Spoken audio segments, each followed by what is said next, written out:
ونصلي ونسلم على رسوله الكريم اما بعد فاعوذ بالله من الشیطان الرجیم بسم اللہ الرحمن الرحیم۔ رمضان المبارک کے آخری جمعہ کا ایک بہت خاص عمل آپ کو بتاؤں گا، اور اس عمل کی برکت سے اللہ تبارک و تعالی آپ کو 3 نعمتیں عطا فرمائے گا۔ پہلی نعمت، اللہ آپ سے جو بھی خطائیں، کمیاں، کوتاہیاں رمضان کے ماہ مقدس میں ہوئیں، چاہے روزہ میں، چاہے سحری افطاری میں، چاہے تراویح میں، یا حقوق اللہ میں، یا حقوق العباد میں، اللہ تبارک و تعالی ان لغزشوں کو، غلطیوں کو درگزر فرما کے معاف فرما دیں گے۔ اور دوسری نعمت یہ ملے گی کہ آپ کا اگلا سال پورا بہترین ہوگا، آپ کو اللہ اطاعت کی طرف لائے گا، اللہ آپ کو اپنی ذات اور اپنے نبی کی تعلیمات سے جوڑے گا۔ اور تیسری نعمت اس کی یہ ملے گی کہ اللہ تبارک و تعالی آپ کو مال اور رزق کی فراوانی عطا فرمائے گا، آپ کو کسی کا محتاج نہیں کرے گا، آپ کے پاس دولت، پیسہ،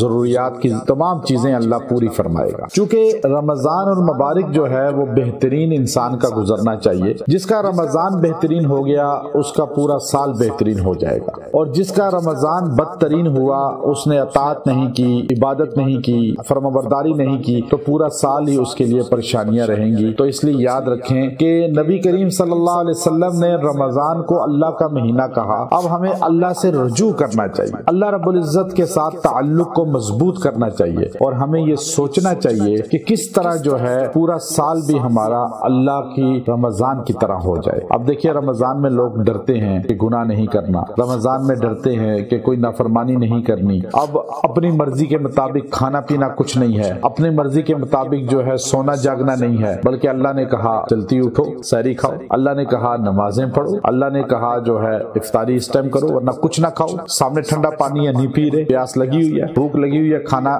سامنے ہے نہیں کھا رہے، فریج بھرا ہوا ہے فروٹ سے نہیں کھا رہے۔ اب اللہ نے کہا کہ اب تم نے تراویح پڑھنی ہے، پورا قرآن سننا ہے۔ اب آپ نے اللہ کی ہر لمحے کوشش کی کہ فرمانبرداری کریں، لیکن پورا سال بھی تو اللہ کی ماننی ہے۔ یہ نہیں کہ رمضان ختم ہوتے ہی اللہ کی ماننا چھوڑ دیں اور اپنی مرضی کی زندگی گزارنا شروع کر دیں۔ تو جس کو رمضان میں اللہ کی ماننے کی توفیق مل گئی، اس کا پورا سال اللہ کے ماننے کی توفیق میں رہے گا، اور وہ پورا سال جو ہے اللہ سے مانگے گا، اللہ کی مانے گا اور اللہ کی مان کر چلے گا۔ اور یہ عمل مجرب جو آپ کو بتا رہا ہوں، یہ آپ کو وہ توفیق دے گا، یہ گویا کہ آپ کو اللہ سے جوڑ دے گا، اور آپ کے دل سے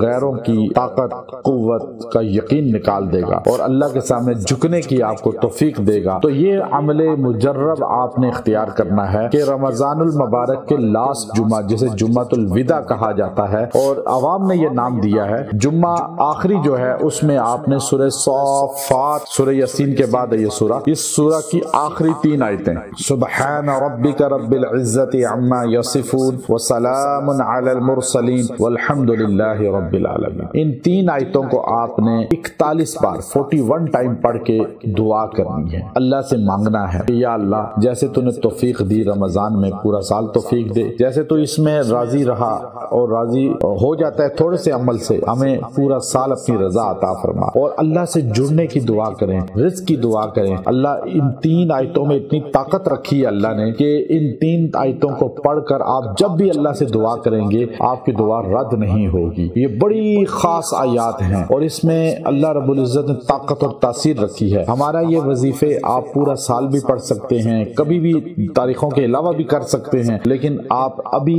لاسٹ جمعہ میں دن کے ٹائم، رات کے ٹائم کسی لمحے بیٹھ کے پڑھ لیں اور دعا کر لیں، اور پھر آپ اس کی طاقت کو دیکھیں، آپ کے ایک دم دل کی کیفیت چینج ہو جائے گی، اور آپ کو ایک دم محسوس ہوگا کہ اللہ کی طاقت، اللہ کی قدرت، اللہ کی توجہ، تجلیات آپ کی طرف متوجہ ہو گئی ہیں۔ وآخر دعوانا ان الحمد للہ رب العالمین۔